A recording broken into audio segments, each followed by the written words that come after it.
What if I told you that in 2026, you do not need years of experience, a fancy degree, or some perfect portfolio to start freelancing? What you actually need is one useful skill, one clear service, proof that you can do the work, and a smart way to use AI so you can move faster than most beginners. Because the truth is simple.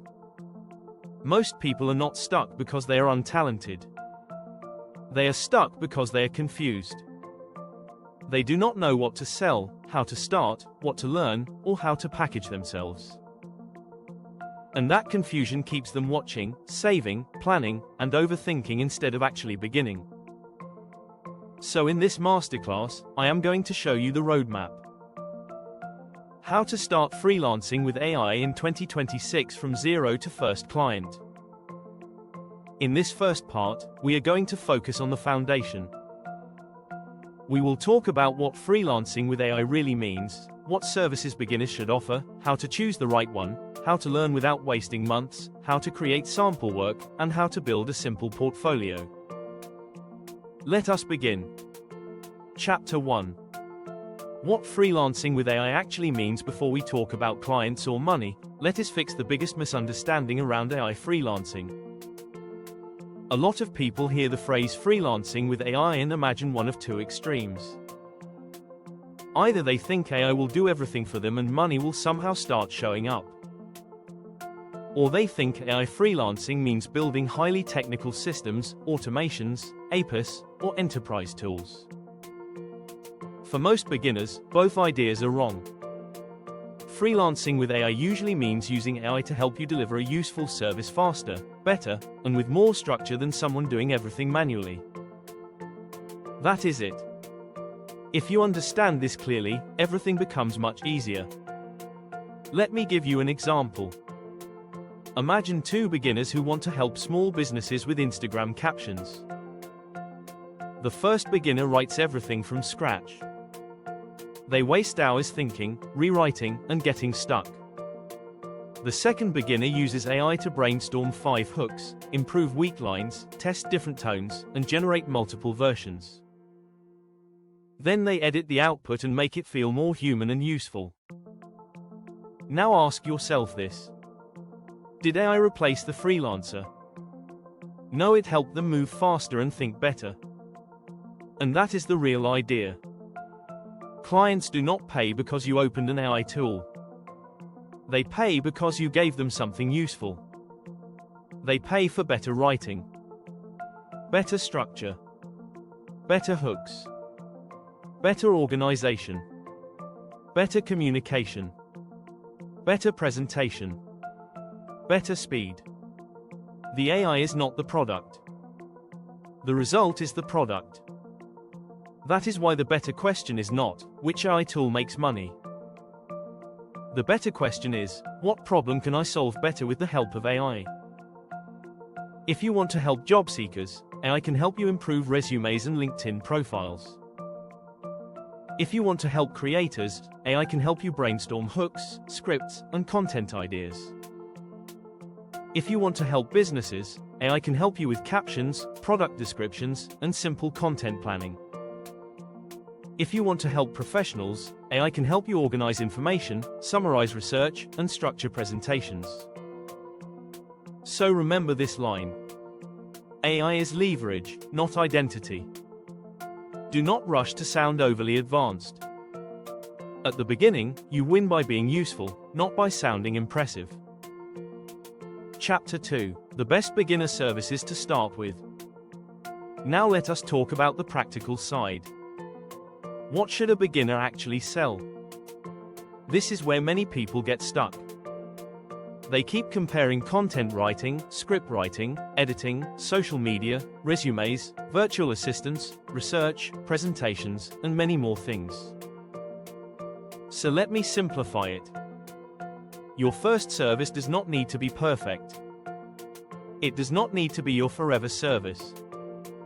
It just needs to be useful, learnable, clear, easy to practice, and easy to show through proof. That is the beginner filter. Here are some of the strongest beginner-friendly services. Content writing and caption writing. This is great if you enjoy words. Businesses, coaches, and creators constantly need captions, product descriptions, short posts, and simple email drafts. Script writing for creators. This is strong because creators always need hooks, structure, content ideas, and short-form scripts. Resume and LinkedIn optimization. Students and job seekers constantly struggle to present themselves better. This is a practical and highly useful service. Presentation support. Founders, students, teachers, and professionals often need help turning messy information into clean slides. Social media content support. This can include content ideas, captions, content calendars, and post planning. Research and summarization support. A lot of people need help collecting, organizing, and cleaning information. Basic virtual assistants with AI support. This can include formatting, email drafting, document cleanup, and process help. Now here is the mistake many beginners make. They try to offer too many things at once. If your profile says you do content, design, scripts, social media, resumes, and more, the client does not think you are impressive. They think you are unclear. And unclear people are harder to trust. So instead of trying to sound limitless, try to sound useful. One clear service is stronger than 10 confusing ones. Chapter 3. How to choose the right service for you. Now you may be thinking, these all sound possible, but how do I know which one is right for me? The best beginner service usually sits at the intersection of three things. Something you can learn. Something people actually need. Something you are willing to practice consistently. That is the sweet spot. The first filter is your natural tendency. Do you enjoy writing? Do you enjoy organizing information? Do you like explaining things clearly? Do you like visual presentation? Do you enjoy research? You do not need to feel obsessed with your first service, but you should not hate it. If you hate writing, do not force yourself into content writing. If you hate design, do not choose design just because someone else is earning from it. The second filter is problem strength. Ask yourself, what problem does this service solve? Who has that problem?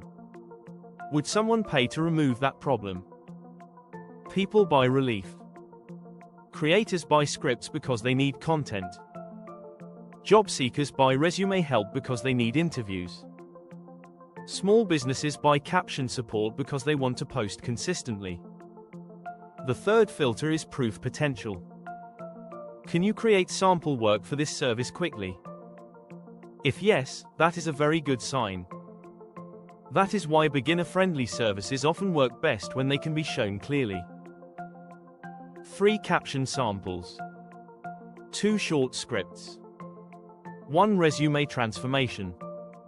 A 1-week content plan. A short deck. So here is the beginner formula. Pick a service that solves a clear problem, matches your strengths, and can be turned into visible proof quickly. That is enough. Do not wait for complete certainty. You need a good starting point, not a lifetime decision. Chapter 4. How to learn without wasting months. This is where many beginners lose time. They become content collectors. They watch videos, save posts, make notes, and plan endlessly.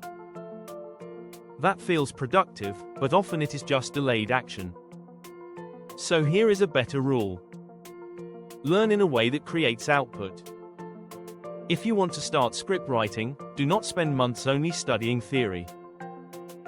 Study strong examples, write weak drafts, improve them, compare versions, and rewrite again.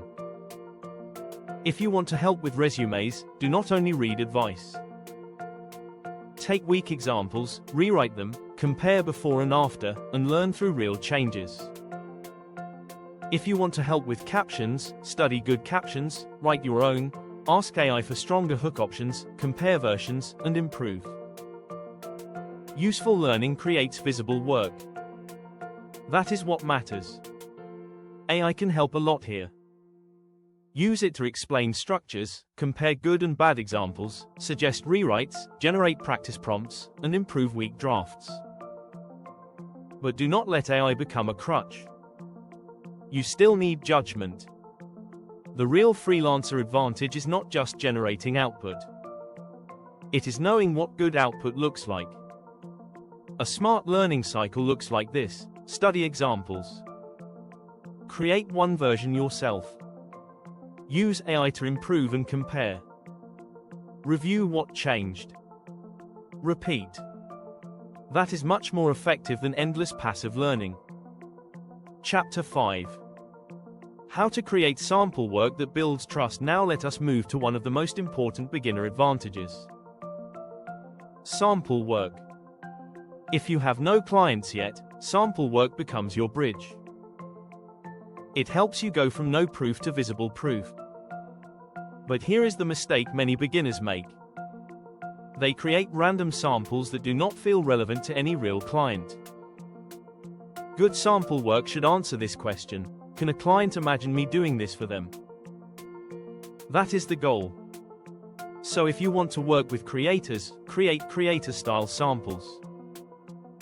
If you want to work with local businesses, create business-style samples. If you want to help job seekers, create resume and LinkedIn samples. Let me give you examples. If your service is script writing, make 3 short scripts for an educational creator, 2 stronger hook rewrites, 1 script for a career advice reel. If your service is caption support, make a 1-week caption pack for a gym, 5 captions for a bakery, 3 captions for a clothing page. If your service is resume support, make 1 before and after bullet transformation, 1 improved headline, 1 stronger summary section. If your service is presentation support, make 1 mini pitch deck, 1 topic summary deck, 1 improved version of a messy slide. Now here is the next rule. Presentation matters. Do not just paste text into a document and call it sample work. Make it easy to understand. Add a title. Mention the client type. Mention the goal.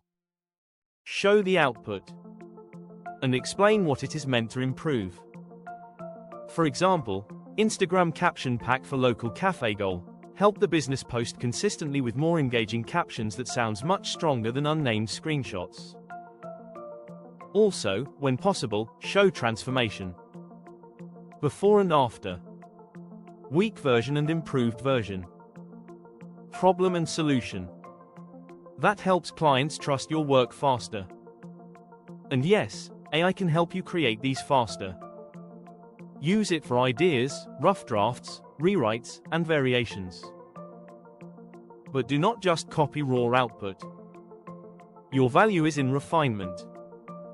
Your samples should show your thinking, not just tool output. And remember this.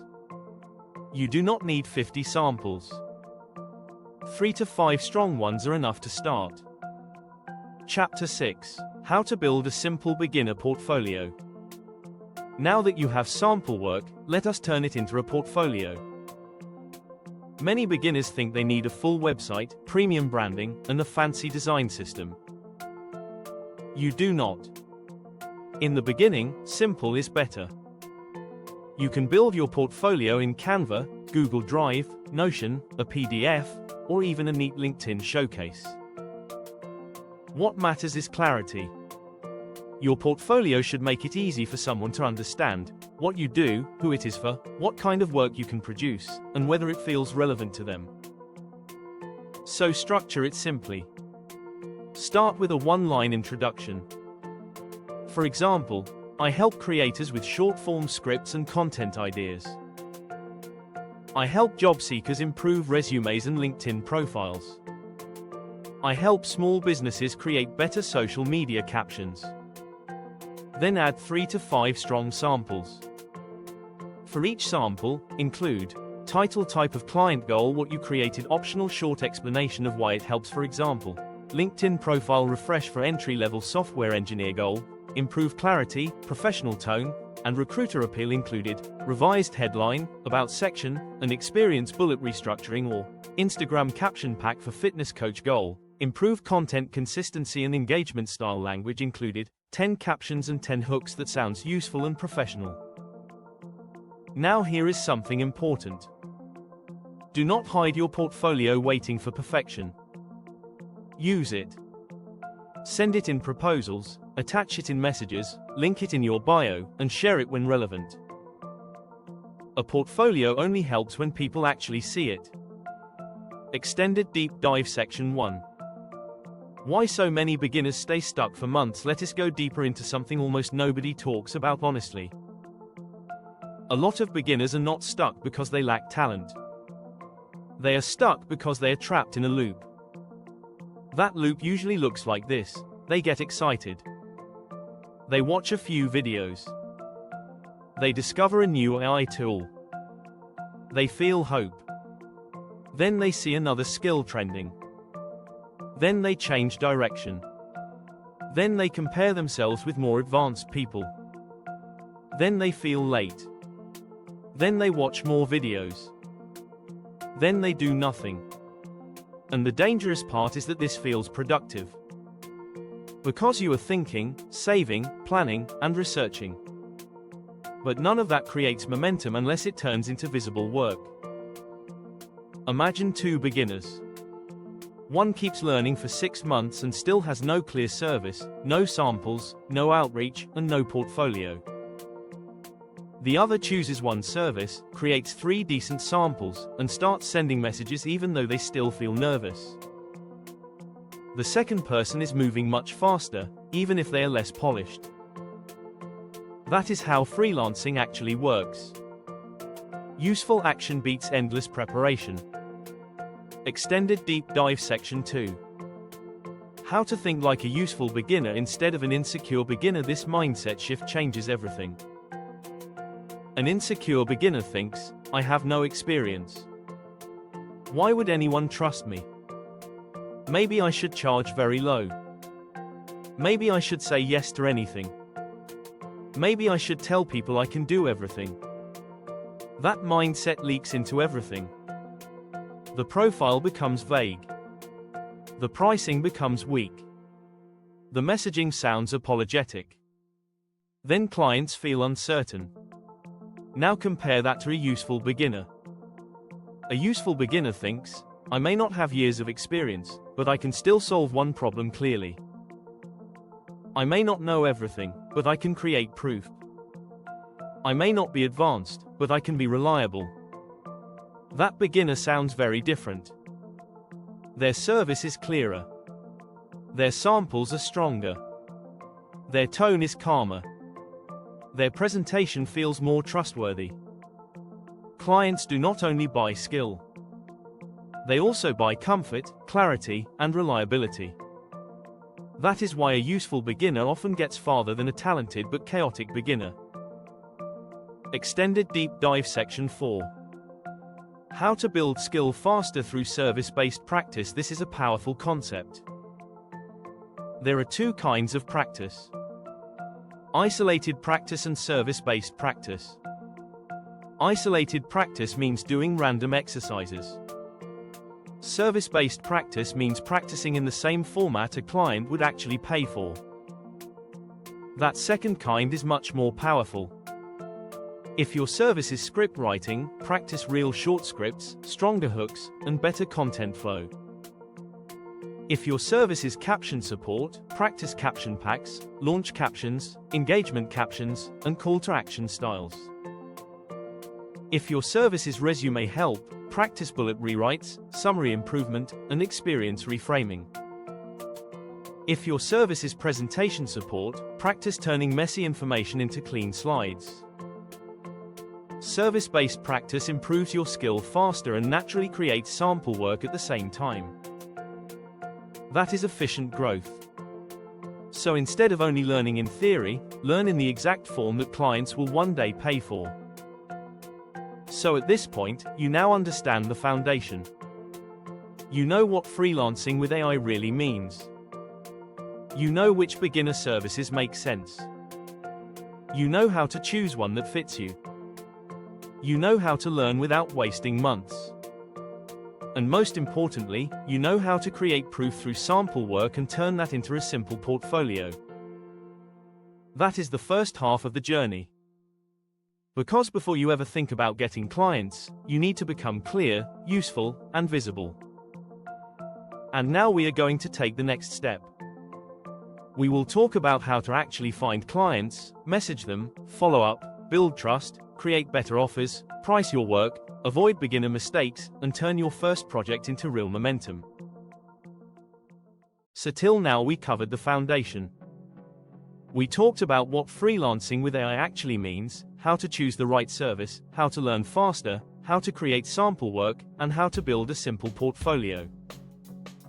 Now it is time for the part most beginners care about the most. How to actually get clients.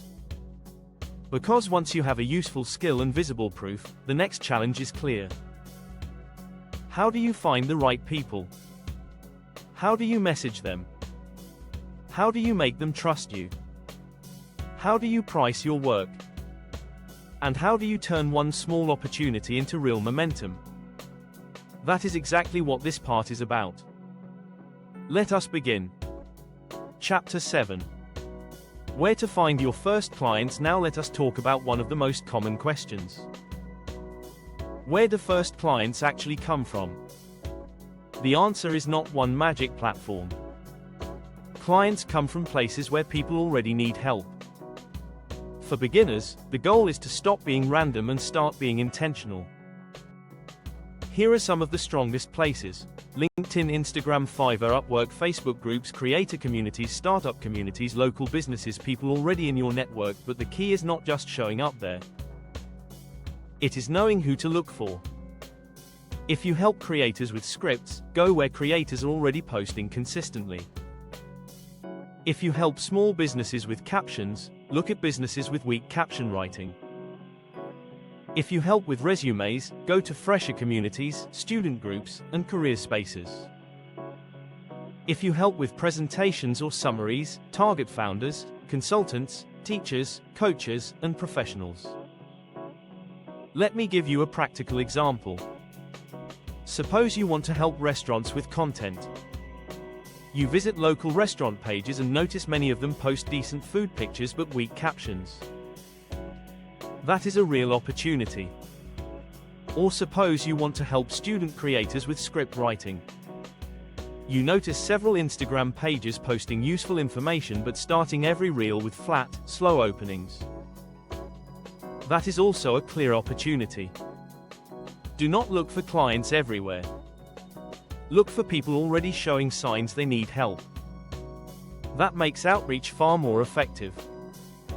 And yes, AI can help you think through targeting, identify pain points, and organize leads more clearly. That makes your search smarter. Chapter 8. How to message clients the right way. Now comes one of the biggest skill gaps. Messaging. A lot of beginners ruin their chances here.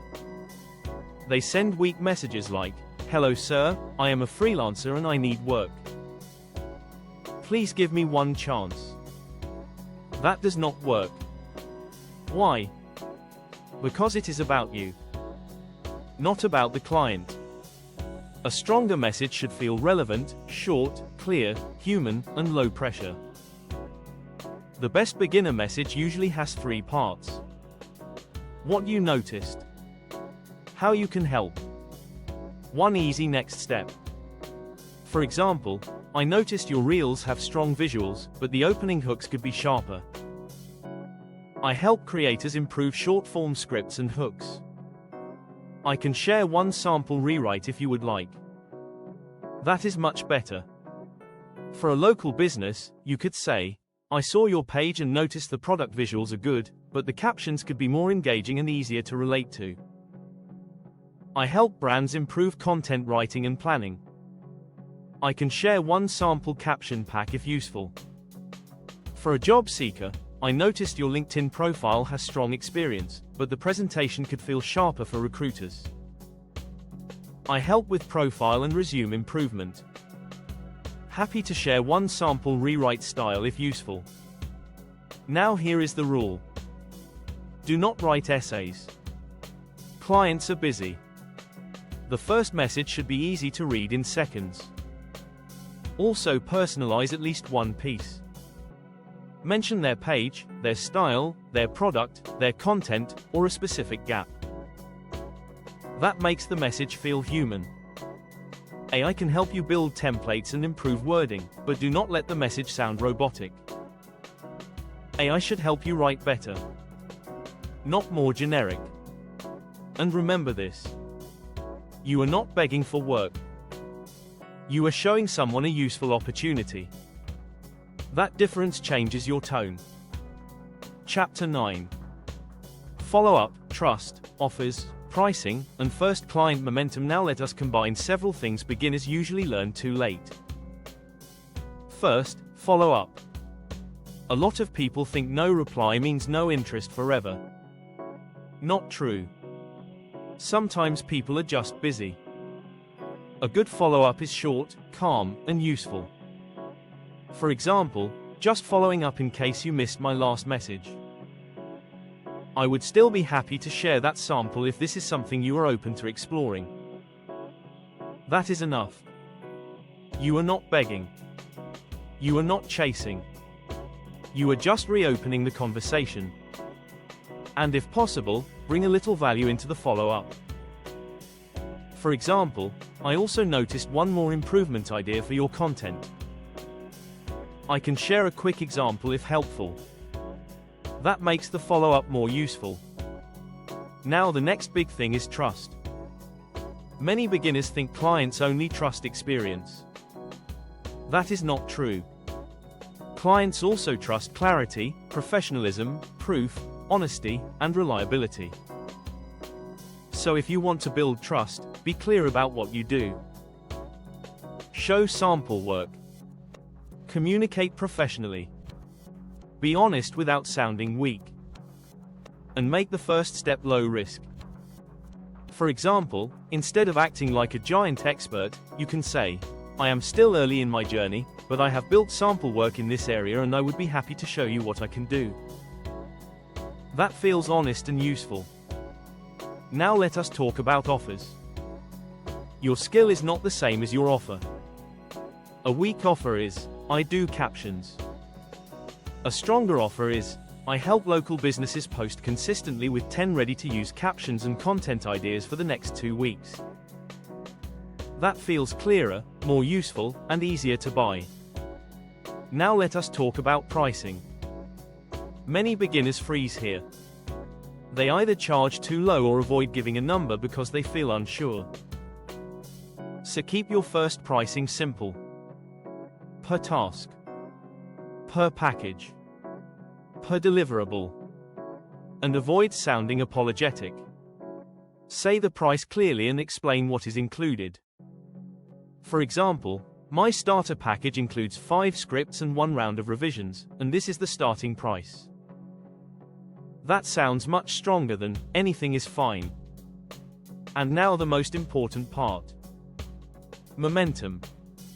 Your first client changes everything.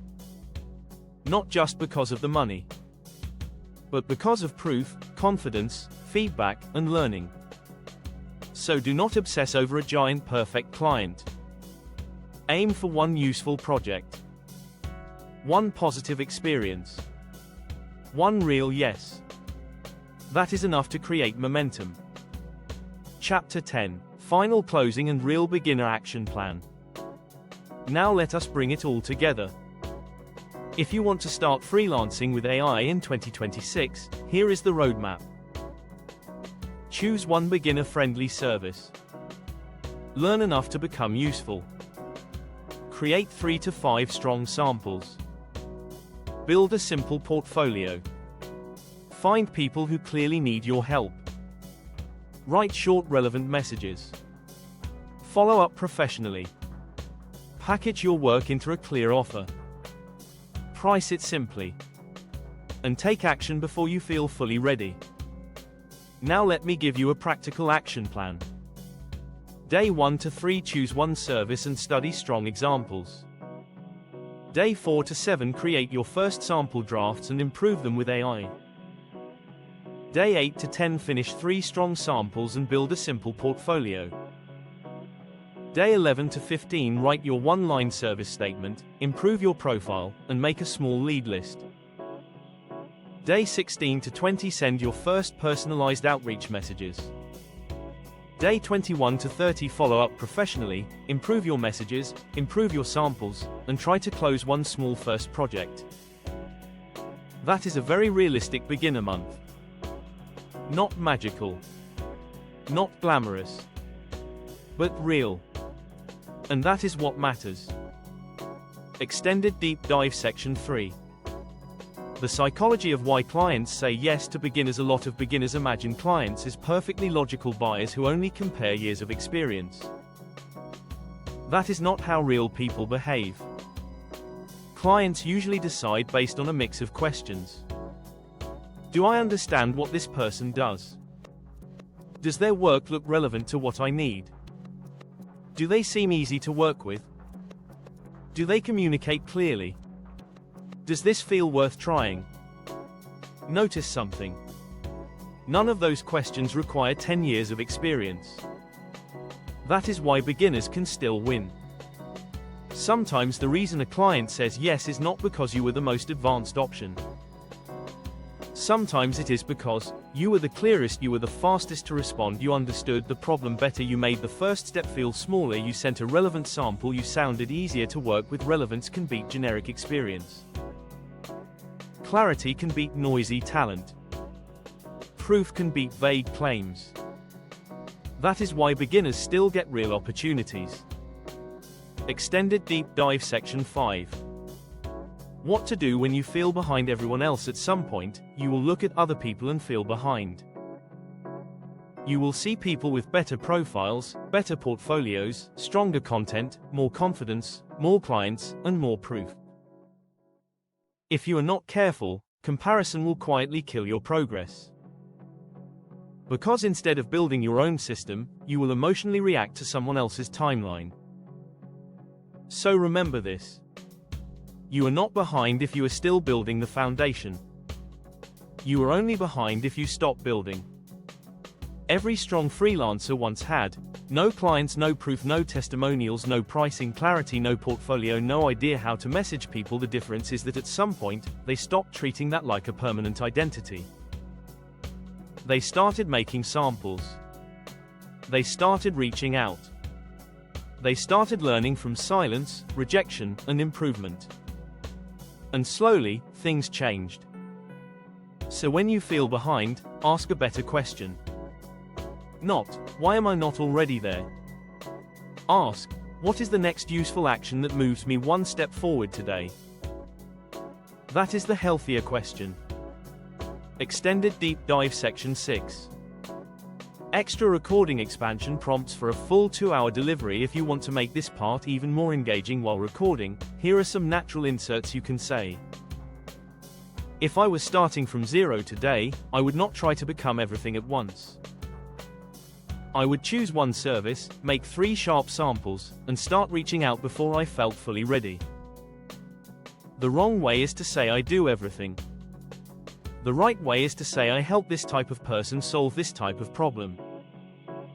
A lot of beginners want confidence before action, but usually action is what creates confidence. On LinkedIn, clarity matters. On Instagram, relevance and content style matter. On Fiverr and Upwork, packaging and proof matter. Clients are often not asking, is this person a genius? They are asking, will this person understand the work, communicate properly, and avoid turning my task into a headache? Do not be embarrassed by the smallness of your first step. The first step is supposed to be small. That is why it is possible. Freelancing is like pushing a heavy wheel at the beginning. The first pushes feel slow and frustrating. But once it starts moving, every push adds more speed. You do not go to the gym for 1 week and expect a huge transformation. Freelancing works the same way. Samples, outreach, and consistency are your reps. Final closing, so let us quickly revise the full roadmap again. If you want to start freelancing with AI in 2026 from zero to first client, here is what you need to do. Understand that AI is leverage, not magic. Choose one beginner-friendly service. Pick something useful and practical. Learn enough to become helpful. Create strong sample work. Build a simple portfolio. Find the right people. Message them the right way. Follow up professionally. Build trust through clarity, proof, and reliability. Package your skill into a better offer. Price it with confidence. Avoid beginner mistakes. Turn one client into repeat work. And stay consistent for the first 30 to 90 days. That is the real path. Not shortcuts. Not fantasy.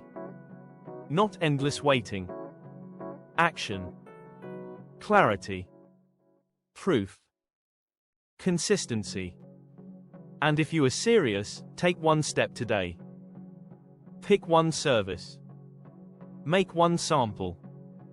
Send one useful message. That is where your first client begins. If this masterclass helped you, make sure to like, share, and subscribe to Smart Learnify for more videos on AI, freelancing, client getting, career growth, and smart learning. And comment below. If you had to start today, which service would you choose first? Thank you so much for watching till the end. Your support means a lot. See you in the next video.